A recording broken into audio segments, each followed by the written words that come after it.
Quem falou hoje sobre a tensão no Oriente Médio foi o presidente Lula. O presidente está no México, onde ele vai acompanhar a cerimônia de posse da nova presidente mexicana, Claudia Sheinbaum. E aí ele deu uma declaração sobre o conflito, afirmando que Israel só sabe matar e criticando o governo israelense e a ONU. Vamos ver. Eu lamento profundamente o comportamento do governo de Israel. Sinceramente, é inexplicável que o Conselho da ONU não tenha autoridade moral e política de fazer com que Israel sente numa mesa para conversar, ao invés de só saber matar. Bruno Musa, volto contigo, Musa. Queria te ouvir sobre o posicionamento do presidente Lula e parece que nesse conflito o Brasil acaba tomando um lado que é o lado dos grupos terroristas, né? Contra Israel, repudiando a contraofensiva israelense. O presidente agora já não tenta velar de qualquer forma o posicionamento da diplomacia brasileira, né? Parece abertamente contrário a Israel, né, Musa? Brown, não é de hoje, né? O Lula já se posicionou, e eu não vou nem falar o Brasil, tá? Porque eu me nego a falar que ideias autoritárias dessa representam o Brasil de cabo a rabo. Nós somos 210 milhões de pessoas que a gente não pode coletivizar em nome de um sujeito com o histórico que tem o presidente Lula. Então é muito triste, mas claro, ele está lá representando o Brasil e ele fala em nome do país. Mas eu me solidarizo com todos aqueles brasileiros que realmente se sentem envergonhados por ouvir um discurso dele. Não é de hoje. É o mesmo cara que recebeu o Maduro aqui de braços abertos antes da fraude, com tapete vermelho. É o mesmo cara que chamou o Maduro de democrata. É o mesmo presidente que falou que lá atrás que o Daniel Ortega também não era um ditador. É o mesmo presidente que se nega a aceitar a fraude eleitoral.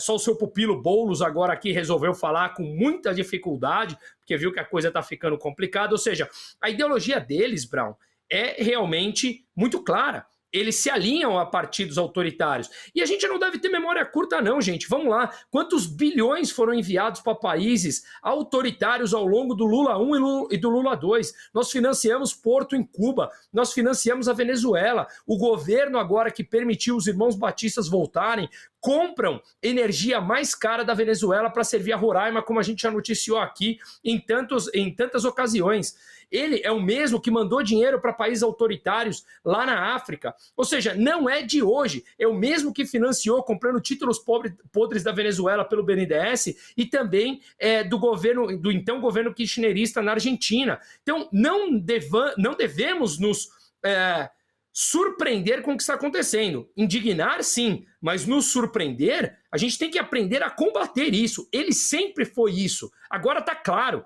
Agora está simplesmente muito claro. O Brasil se alinhou a países autoritários e países ditatoriais. O Brasil tomou um lado. Tomou o lado do terrorista, tomou um lado da ditadura e tomou um lado dos países não democráticos. Agora, claro, para eles parecerem de bonzinhos, como sempre fizeram, eles precisam falar em nome da democracia, que ele chama de relativa. Precisa falar em nome do contra o autoritarismo, que eles precisam calar as pessoas. E a gente tem que acabar com a liberdade de expressão, porque todo mundo tem um discurso de ódio. Coloca critérios subjetivos que você não pode dar nome, diz que é em nome da democracia e ponto. Pessoas que são manipuladas, facilmente manipuláveis, acabam caindo nisso. Mas está muito claro, de novo, não é de hoje. O Lula é essa pessoa, rodeado por pessoas que fizeram curso em Cuba, que apoiaram Fidel Castro, que apoiaram Che Guevara, que apoiaram... Estou voltando na história realmente para falar que não é de hoje. Não devemos nos surpreender, nos indignar sim, que apoiou Hugo Chávez,